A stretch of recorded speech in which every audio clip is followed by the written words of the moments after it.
Space is no longer a distant government science project. It has officially transformed into a $1.8 trillion strategic battleground.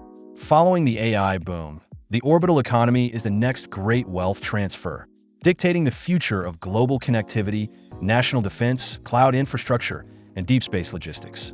So today we are breaking down the space economy from the ground up. We will map the 5-layer value chain, the hardware monopolies, the geopolitical capital race, and the exact 8 stocks positioned to capture this massive 2026 supercycle. By the end of this video, you'll know exactly who holds an impenetrable moat and who is one failed launch away from total wipeout. Let's get to work. If you want to track the real alpha, you have to follow the money. In this industry, capital flows strictly through 5 distinct layers. Layer 1 is the technology foundation and IP. We're talking radiation-hardened semiconductors, advanced carbon composites, and massive patent walls. ASTS Space Mobile alone controls roughly 3,900 patents. The heavyweights here are Hexcel, ATI, ASTS Space Mobile, and Rocket Lab together. They control the foundation and the highly restricted IER and ER supply chains. Layer 2 is hardware and ground infrastructure, manufacturing 3D printed satellites, rocket engines, and large-scale ground antenna stations. This is led by Redwire, L3 Harris, AWS Ground Station, and Azure Orbital, which also run the critical user terminals like Starlink dishes and space-based cloud computing. Layer 3, launch systems and space logistics. Commercial launches to LEO and GEO, lunar logistics, and the emerging active debris removal market built to prevent Kessler syndrome. SpaceX dominates here with Falcon 9 and Starship. Intuitive Machines leads moon-to-Earth logistics, while Rocket Lab and Blue Origin round out the competitive field. Layer 4 brings us to Space as a Service and AI. This is where AST, Space Mobile, Planet, Starlink, and Synspective generate high-margin, recurring revenue from Earth observation and global connectivity. Finally, Layer 5, end markets and strategic capital. National defense, precision agriculture, space tourism, and a $138 billion government space budget. This is the final economic value flow, landing squarely at Lockheed Martin, L3 Harris, space ETFs like NASA, UFO, and ARKX. But here is the thread tying this entire ecosystem together. Starlink's profits are quietly bankrolling xAI's massive losses. Rocket Lab and Intuitive Machines both boast backlogs north of $1 billion. And SpaceX's historic 2026 IPO, priced at $135 a share with a $2.1 trillion valuation, just triggered the single biggest liquidity event this sector has ever seen. So, where's this tidal wave of capital headed next? The total space economy is projected to hit $1.8 trillion by 2035, compounding at 9% annually. Forget the year-by-year noise. We are talking about a market expanding from just under $750 billion today, surging past $1.15 trillion by 2030 and hitting that $1.8 trillion mark by 2035. That is more than double in a single decade. Driving this supercycle? SpaceX via Starlink, Planet Labs, AST Space Mobile, and Synspective, which is already posting 145% growth purely from radar imaging data. This growth follows a textbook S-curve. Phase 1, pre-2026, was all about capital-intensive hardware deployment, building assets, and selling satellites. Phase 2, running from 2026 through 2035, brings the service boom, an exponential explosion in the data economy. Right in the middle of this phase, by 2030, the great commercial handover hits. The International Space Station retires, and low Earth orbit fully transitions to commercial stations. By 2035, we hit peak orbital infrastructure, 43,000 satellites in orbit, alongside India's fully operational Bharatiya space station. Government money is the engine underneath it all. Global government space spending hit $137.4 billion, with 54% dedicated purely to defense and security. The U.S. military machine is driving this with a combined $338.8 billion Air and Space Force budget request for 2026. Japan backs a $7 billion space strategy fund, and China's orbital capacity has exploded by 620%. Add in new strict deorbiting rules, and you're looking at a brand new $15 billion active debris removal and insurance market. But why can't Silicon Valley just disrupt this space tomorrow? Because the physical and geopolitical bottlenecks in space are absolute. First, a brutal 10-year learning curve. Qualifying new materials to space standards requires a full decade of rigorous testing. No shortcuts. Second, the supply chain gap. Global chip tensions and strict export controls have created what insiders call a semiconductor pincer. Third, a severe human resource crisis. A critical shortage of senior aerospace engineers makes scaling operations incredibly difficult. And running through all of it is the constant battle of radiation hardening, because chips have to survive extreme orbital radiation just to function. Three entities are turning these brutal barriers into fortresses. ASTS Space Mobile is the IP monopolist. Roughly 3,900 patents securing shared spectrum and stackable satellite architecture. They boast partnerships with about 60 mobile network operators reaching over 3 billion potential users, $3.5 billion in liquidity, and $1.8 billion already sunk into its Bluebird satellites as of Q1 2026. Hexcel and ATI are the material masters. Their ultralight carbon composites and heat-resistant superalloys are absolute prerequisites for atmospheric re-entry and radiation survival, completely protected by that decade-long certification moat. And Rocket Lab, alongside MIT and NASA's research labs, are the deep tech innovators. They are 3D printing their own Archimedes rocket engine and building the Hungry Hippo fairing for Neutron, engineered specifically for mega-constellation deployment. Next up, the hardware bottleneck. Ground infrastructure is projected to 5x, surging from $2.2 billion in 2023 to $11 billion by 2035, purely to solve the massive data transmission chokehold. The deployment pace is staggering, 43,000 satellites by 2035. That works out to 12 satellites and 8 tons of cargo launched every single day. But here's the paradox Wall Street isn't talking about. The 5 biggest mega-constellations account for 66% of total launch volume, yet generate only 11% of total manufacturing value. Mass production has crushed per-unit economics, and rising inflation plus raw material shortages are squeezing traditional hardware margins. The new success metric isn't assembly, it's end-to-end integration. Profitability now belongs strictly to whoever controls the data flow from the user terminal straight to cloud AI. 3 companies prove this point. Redwire carries a $498 million backlog, a book-to-bill ratio of 1.92, $175.2 million in cash, and 26.6% gross margins as the premier supplier of 3D space structures and sensors.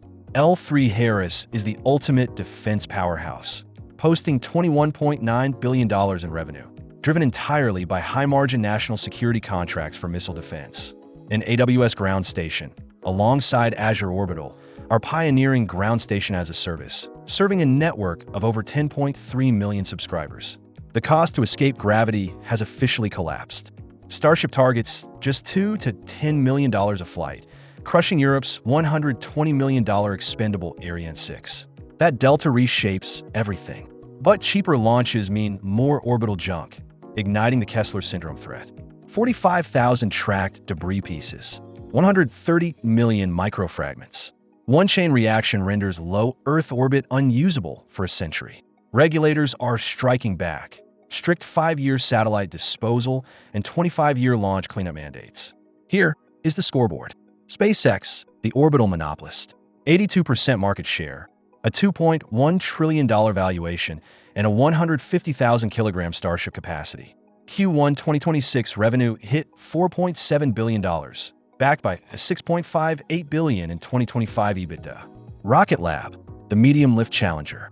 Neutron breaks the monopoly at $50 to $55 million per launch. Q1 revenue surged 63.5% to $200.3 million, driven by a massive $2.2 billion backlog. Intuitive Machines, the lunar logistics dominator. They just posted their first positive adjusted EBITDA of $2.7 million on $186.7 million in revenue, nearly tripling year over year, anchored by a $1.1 billion backlog. The next frontier? In-orbit servicing, refueling and repairing instead of discarding. This feeds directly into active debris removal, a brand new billion-dollar market built to neutralize Kessler before it starts. But while the hardware gets cheaper, the real money is moving somewhere else entirely. Here is the structural shift most retail investors are completely missing. Companies are pivoting from selling hardware assets to selling outcomes. Pure software as a service economics. Synspective is the living proof, posting 145% revenue growth using radar imaging data alone. But the competition is vicious. Starlink's average revenue per user was squeezed from $99 a month in 2023 to just $66 by Q1 2026. And direct-to-device commercialization is currently running 6 to 12 months behind schedule. Watch these three players. Planet Labs is the data master. Over 200 satellites scanning the globe daily, generating 99% recurring revenue, $94.2 million in Q1 of fiscal 2027, with absolute customer retention. They sit on a $375.6 million cash reserve, 54% gross margins, and positive operating cash flow. ASTS SpaceMobile is the risk taker. 3,900 patents, access to 3 billion potential users through 60 carrier partnerships, but burning cash aggressively. $1.8 billion in infrastructure capex and a $191 million net loss in Q1 2026. Their binary make-or-break moment resolved just 3 days before this video. On June 17th, Bluebirds 8, 9, and 10 successfully reached orbit aboard a Falcon 9, officially de-risking their network build-out after April's setback on New Glenn. And then there's the behemoth, Starlink and XAI. 10.3 million subscribers. The single largest money-printing machine in LEO. But with XAI's operating loss hitting $6.35 billion, Starlink's broadband profits are now directly subsidizing massive AI data center and training costs. And they aren't just fighting commercial rivals. They're caught in a global superpower race. This industry doesn't just run on free markets, it runs on geopolitics.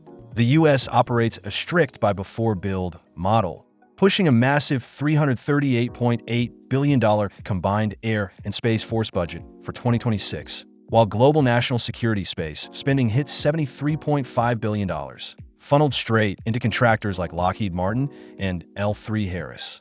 China is executing the exact opposite playbook, military-civil fusion.